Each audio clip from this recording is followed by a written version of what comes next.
Hello YouTube, Ronin Kaze. Okay, hopefully everyone's having a good day. This is Diablo 4. I've been running on normal with this character and this expansion, and I decided to bump it up to heroic. Now, I went back and checked my other characters. They're all level 20. This character is going to turn level 20 during this. And it's on normal. And I was doing that to compare the different characters. They're on hardcore mode, so they've never died. And this character's never died. So I went up to heroic. Part of me said maybe I should just go to hard first and then maybe figure out what's going to happen. And we're going to see what's going to happen, YouTube. This is a new class from the expansion, Spiritborn. I'm just all poison-based damage. No real defensive skills, just all offense. Normally I'm not a high DPS person. Normally I'm doing a lot of things that are like, I have some, protection. Usually I'm doing some life drain where I do damage, and then I also will drain the enemy. So far, so good. But what you always worry about when you're going up levels, are you ready to go to that next level? I remember when I was in the United States Coast Guard, a lot of people, I made rate fast for the Coast Guard. So I was at E6 in 6 years. The minimum amount of time I needed, time in the pay grade, I was a E6 in 6 years.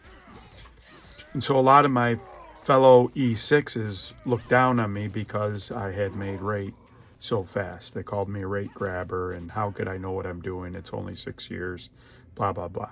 To put that in perspective, I worked for kind of did work for them, but I had a couple of E5s that worked for me, and one of them had 13 years, one of them had 17 years.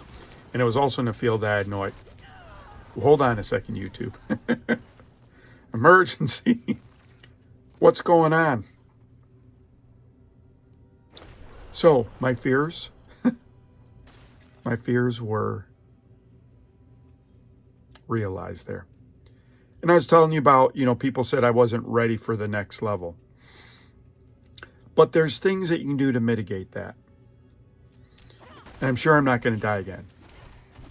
So one of the things that I did in real life is I just studied everything. So I made up for my lack of time and maybe experience with a fundamental textbook understanding of everything that was required and expected. And I did that even before I was, advanced to those rates. YouTube, what's happening here, YouTube? Hey, YouTube. Well, I can see a problem. Once I get surrounded, I get overwhelmed and I can't get out. YouTube! So in real life, I did those kind of things to make sure that I was successful. I knew the regs. I knew everything that I needed to do, and I made sure that I took care of them. I also, as a leader of those two senior NCOs, non-commissioned officers or petty officers in the seagoing rates, as we call them, petty officers, is I gave them a lot of respect and leaned on them for their institutional and their task-specific knowledge.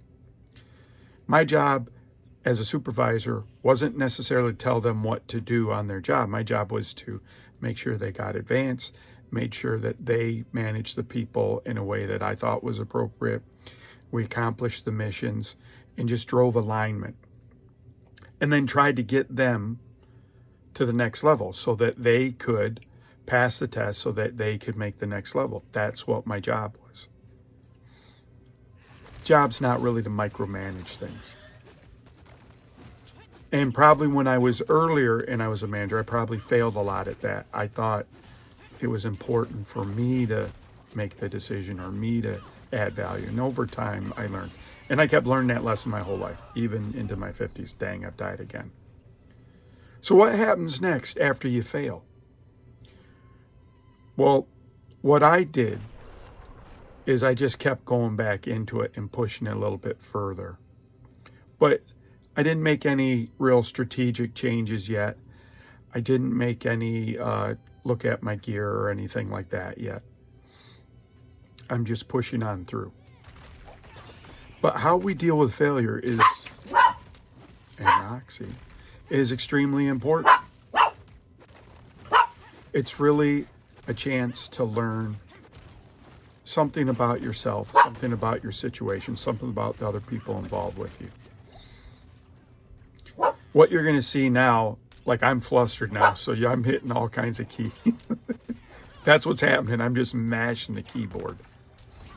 I'm not playing on my usual keyboard excuse, but I'm playing on a keyboard I played with for a lot. So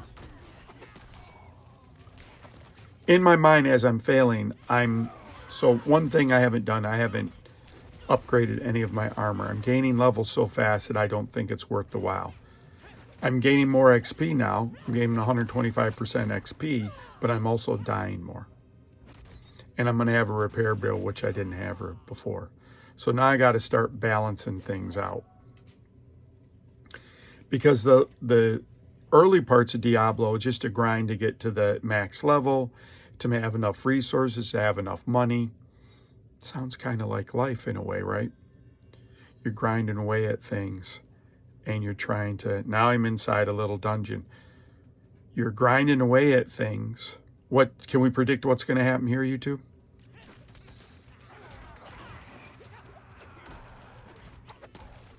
And I get surrounded, and boom. I just got rid of a skill that would just lay down poison right where I'm at, everywhere I stood. So maybe I need that skill. But you're in your life, you're doing the same thing. You're getting a job. Maybe the job doesn't. Let's talk about jobs real quick. Purpose of job is to give you money to pay your bills and put money away and help your children and your spouse and all that kind of stuff. What makes a job more pleasurable if it's something that it's worthwhile and you don't mind doing it, but a job is still a job at the end of the day. It's nothing more, nothing less. So as long as you're getting paid, right, you might move on. If you're younger, you might move on a little bit faster. You might be less tolerant. And the reason you can be less tolerant of job situations is because you have resources. You might be able to live at your parents still. So to squander that time that you're at your parents, by not thinking about how I could do this better. For sure, sometimes you're in between game, you're traveling from point to point. There's, it's really, I got to use every minute to level up XP. Sometimes you're traveling through places, so there's no real reason to go out of your way to do something. But when you're younger, and you don't have to put out your resources, then that you should take that time to really learn what you like. One of the hardest things people have is knowing what they want to do. And that's part of this whole failure. What now? What do I do now? You don't want to set goals. If I would have set my goal to be an NBA player, maybe, right, I could have got close to something like that. Like maybe I could have played college ball. But ultimately, that goal's not realistic. I think if on the best day, on Jupiter, or on the moon, on the best day, I might be 6 foot, but I'm not 6 foot. So I would have had a lot of handicaps. So I would have had to do a lot of practice. My ball skills would have been great. My shooting would have been great. Just, right, it's just some of those things. I went to college, and I felt like I did everything I needed to do at college. I went in the Coast Guard, and it was unlimited. It was unlocked for me. I could do whatever I wanted to do as long as I put my mind to it. People like me have done it before. There's books on how to do it. The literal books I had to study taught you everything you needed to know. You have mentors that are helping you with the nuances of things. So I made rate very fast, and I became an officer in charge of 2 units, which was fantastic.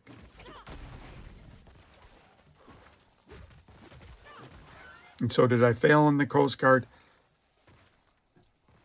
my expectations for me in the Coast Guard were so high that my failures were like, man, I didn't read page 3 well enough on the color and coatings manual to understand, you know, what size the decal should have been. I didn't memorize the decals. You know, in the Coast Guard, it was a finite amount of knowledge you needed to have. And so it was really easy to become proficient. When I got out of the Coast Guard, I got hired at a company called Carl Zeiss, and I became a field service technician. And immediately they took me out of just the general field service and had me go into automation. We were selling automation at that time. And I didn't know anything, so my expectation was a lot lower. I failed a lot. But the things I knew how to do, opening boxes. So just to give you a really quick point, when they would send boxes, they would nail them sometimes. And we didn't have hammers. We had drills because we were going to use drills to assemble all the equipment, but we didn't bring hammers. So then we're stuck for a couple of hours trying to get hammers in a factory with union, not allowed to use a hammer. I have to get a millwright to get a hammer. They're building the plant. They don't got time to take our boxes. So I would do a car corrective action report and send it back. So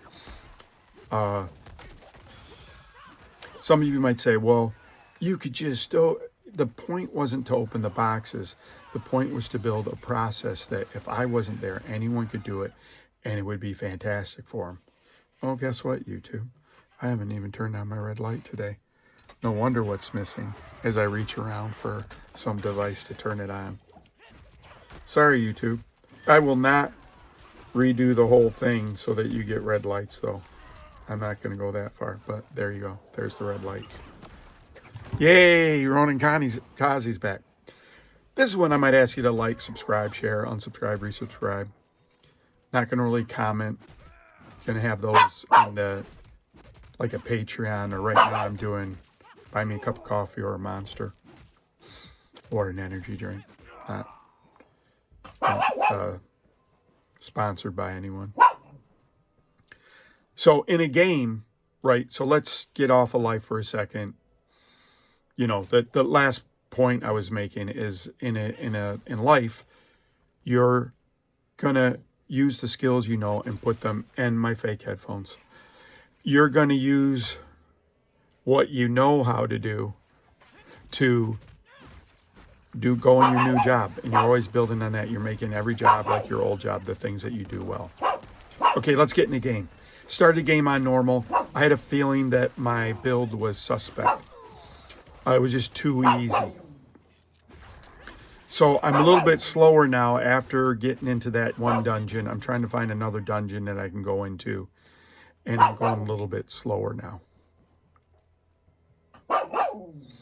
Because I have taken what I've learned, and that skill right there that fears them and poisons them, makes them run away, I got to fire that off as soon as I get a mass of them around me. And I got to move and maybe retreat so that I can kite them. Kite them in games, or when you move away at a range so that the melee people can't get you, and then you use your range attacks to take care of them. You probably already know what kiting is. So in a game, I start off normal, learn the mechanics, and then go on. I'm thinking about getting a new game. I was going to get Monster Hunter, but that seems like that is like, what's that one game I played? Something 2. Remnant 2, where you end up fighting bosses. Or maybe that was, I don't know. I played a lot of games. So I'm looking for a new game. And I was looking for one that was more graphically challenging. I played this game. You can see up on the top, this is on the Legion Go, 30 watts. You can see it has no problem. But this game is mainly a GPU-driven game. You can see the GPU is maxing out. There's up in the 90% usage. So in games, kind of get a feel. I'm a person. Normally I like to be a little bit tanky. I like to lifesteal. Games don't make life stealing where you can overpower at normal level. It was overpowered. You can see that.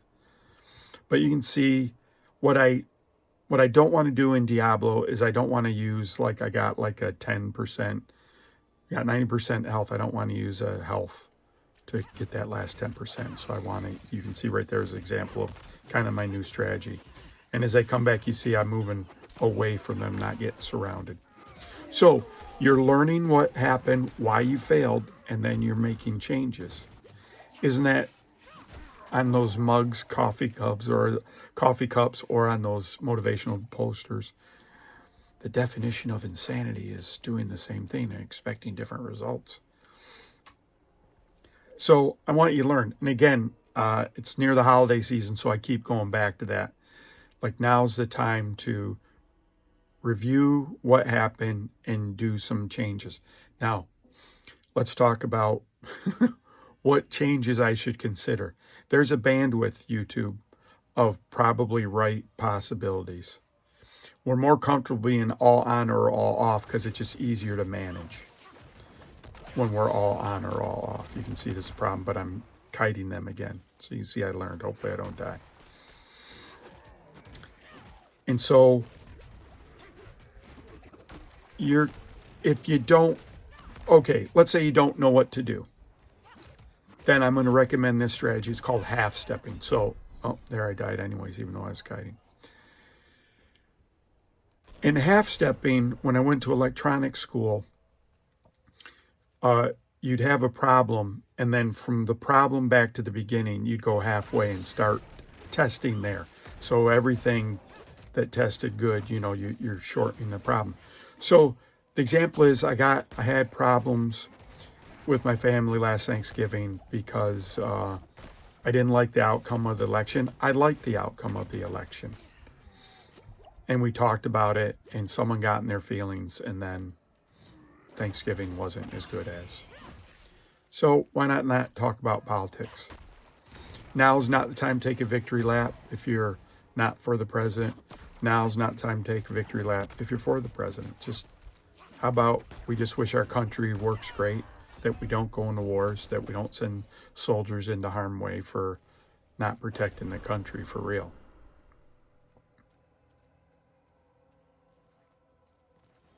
So a half step might be just don't talk about politics. Maybe you talk about something else. Obviously, they always say don't talk about politics, religion, and something else. But in general, that might be a half step. A half step of that might be, right, that you just are positive. Maybe you come early and help cook. Maybe if you're going to your parents, you help ask them if they need any help. Or maybe you bring a dish that you normally wouldn't have brought. And that might be a way that you get half step through there. And matter of fact, you could do that anytime you're with your family. We're getting near the end. This is Ronin Kaze. This is Diablo IV. This is learning what to do if you fail. It's not the end. It's just the beginning. Ronin Kaze out.